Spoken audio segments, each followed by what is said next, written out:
नमस्कार दोस्तों, स्वागत है आपका। आज हम एसएससी जीडी के प्रीवियस ईयर क्वेश्चन डिस्कस करेंगे, तो बने रहिए हमारे साथ ताकि आप एसएससी जीडी इस एग्ज़ाम में किस तरह के सवाल पूछे जाते हैं ये जान सके। तो चलिए दोस्तों शुरू करते हैं। हमारा पहला सवाल है, भारत में राज्यों के राज्यपालों की नियुक्ति करने का अधिकार किसके पास है? प्रधानमंत्री, राष्ट्रपति, सुप्रीम कोर्ट के मुख्य न्यायाधीश या फिर मुख्यमंत्री? तो इसका सही जवाब है दोस्तों राष्ट्रपति। भारत में जो भी राज्यपालों की नियुक्ति की जाती है, राज्यपाल ये एक संवैधानिक पद है दोस्तों, ये राष्ट्रपति के द्वारा की जाती है। अगला क्वेश्चन है, उत्तर भारत में प्रचलित मंदिर वास्तुकला की शैली कौन सी है? नागर, द्रविड़, शिखर, बेसर? इसका सही जवाब है दोस्तों नागर। उत्तर भारत में जो कुछ भी मंदिर है उनकी वास्तुकला की शैली कौन सी है? नागर है। अगला क्वेश्चन है, मुगल बादशाह अकबर का मकबरा कहाँ स्थित है?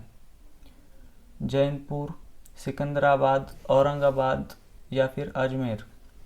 इसका सही जवाब है दोस्तों सिकंदराबाद। अकबर का मकबरा कहाँ पर है? सिकंदराबाद में है। अगला क्वेश्चन है, भारत के सर्वोच्च न्यायालय की शांति के संदर्भ में न्यायिक समीक्षा का क्या अर्थ है? यह संसद द्वारा पारित किसी भी कानून की संवैधानिकता जांच करता है।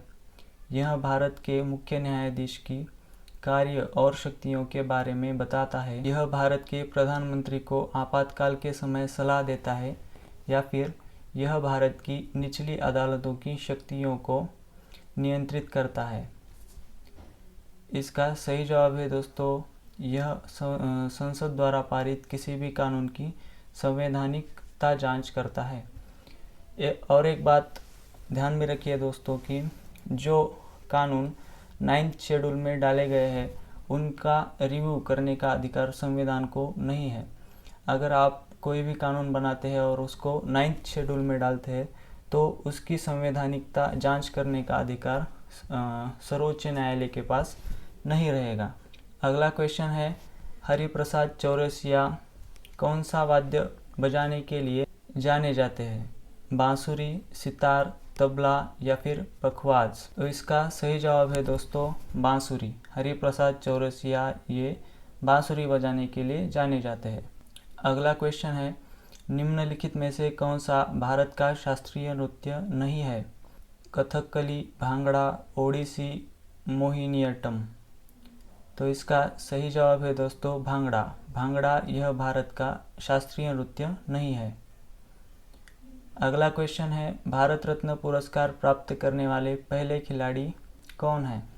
सचिन तेंदुलकर, सुनील गावस्कर, कपिल देव या फिर प्रकाश पादुकोण? इसका सही जवाब है दोस्तों सचिन तेंदुलकर। सचिन तेंदुलकर यह भारत रत्न पुरस्कार प्राप्त करने वाले पहले खिलाड़ी हैं। अगला क्वेश्चन है दोस्तों, निम्नलिखित में से कौन भारत की जीडीपी की गणना के लिए उत्तरदायी है? सभी नगरपालिका और पंचायतें, केंद्र सरकार के मंत्रालय और राज्य और केंद्र शासित प्रदेशों के विभिन्न सरकारी विभाग, केवल केंद्र सरकारी मंत्रालय और राज्य और केंद्र शासित प्रदेश? तो इसका सही जवाब है दोस्तों केंद्र सरकार के मंत्रालय और राज्य और केंद्र शासित प्रदेशों के विभिन्न सरकारी विभाग। गणना के लिए राज्य और केंद्र दोनों रिस्पॉन्सिबल है। अगला क्वेश्चन है, रेगुर मिट्टी को किस मिट्टी के नाम से भी जाना जाता है? तो इसका सही जवाब है दोस्तों काली। रेगुर मिट्टी को काली मिट्टी के नाम से भी जाना जाता है। अगला क्वेश्चन है, किस पूर्व प्रधानमंत्री ने चेंजिंग इंडिया यह पुस्तक लिखी? मनमोहन सिंह, इंदिरा गांधी, पीवी नरसिम्हा राव या फिर राजीव गांधी? इसका सही जवाब है दोस्तों डॉक्टर मनमोहन सिंह। डॉक्टर मनमोहन सिंह ने चेंजिंग इंडिया यह पुस्तक लिखी है।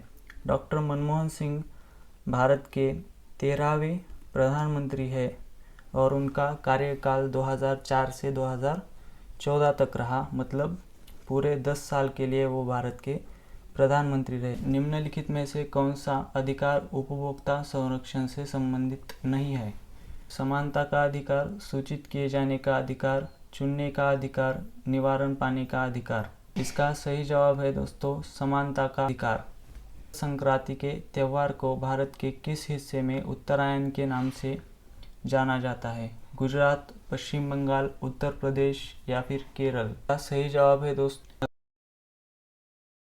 अगला सवाल है, तमिलनाडु का जल्लीकट्टू किस खेल से संबंधित है?